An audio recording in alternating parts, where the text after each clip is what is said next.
Okay, people, listen up. I know it sounded like bullshit when I claimed that Lloyd Christmas caused the Titanic to sink, and that Adrian Balboa was an assassin for the Mafia, but this one, it's ironclad. It involves one of the most iconic characters in both the history of pop culture and the calorically challenged, Ronald McDonald, and he wants to unalive you in ways that high cholesterol wouldn't even come close to accomplishing. Two all beef patty, special sauce, lettuce, cheese, pickles, onions, and a sesame seed bun. Two all beef patty, special sauce, lettuce, cheese, pickles, onions, and a sesame seed bun. Ever pass by a McDonald's playground and see one of those weird-looking trees that you can crawl in? Children crawl in them all the time and remain unharmed. At a glance, they're nothing more than playground pieces, something for Mayor McCheese to prop up against.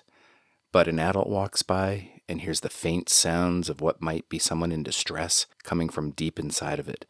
They approach, duck down, and peer inside, seeing nothing at first, but hearing the sounds again, they crouch down even more and knee walk in to get a better look, and that's the last anyone ever sees of them.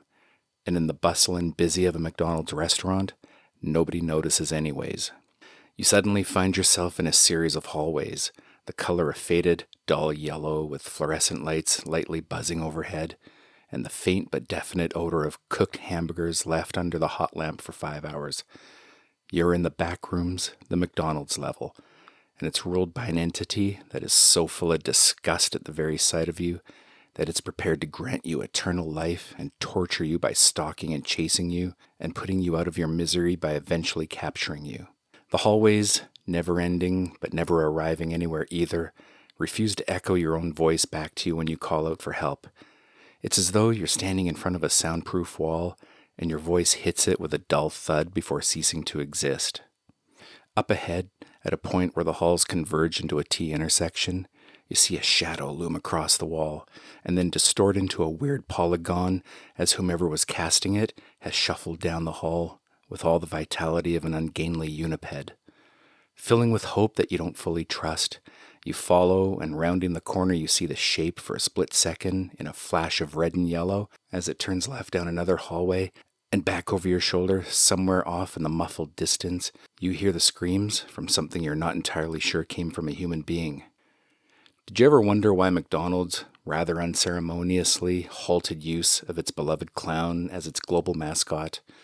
This guy was as recognizable as Mickey Mouse. You didn't even have to know his name to know that he was the clown with the Happy Meal. And yet, he was ditched like a bowl of Fruit Loops, and his playgrounds were duly removed. It wasn't because of image issues due to all the evil clown sightings and incidents. It wasn't because of marketing polls saying that it was time for an image change. And it wasn't because he started shitting himself. It was because those playgrounds were portals to the back rooms.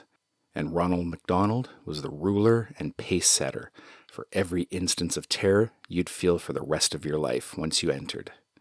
What we do know from the limited eyewitness accounts from those who have escaped, Ronald and his McDonald's gang, once they are through toying with you, dispatch the Fry Kids to go after you.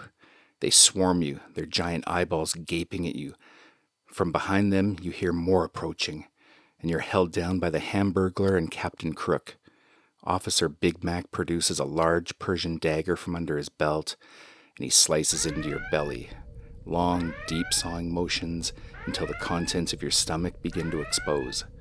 At that point, you see Ronald McDonald stepping from the shadows. He's taller than you imagined, more menacing in person, his pointed teeth dripping in saliva as he leans into you with lewd anticipation stretched across his painted face. He then rears back, and in an otherworldly voice that would make the devil himself piss his slacks, he screams, I want my burgers back. He begins to eat you, and as your eyes begin to flutter and the world slowly begins to go dark, you hear the maniacal laughter of Grimace roaring in your ears as he hungrily awaits his turn. Like I said, Adrian Balboa and her kill count might have sounded far-fetched, but this one, you can take it straight to the bank. But if you still don't believe me, there is real found footage on YouTube showing that McDonald's does have its own level in the back rooms. Irrefutable proof.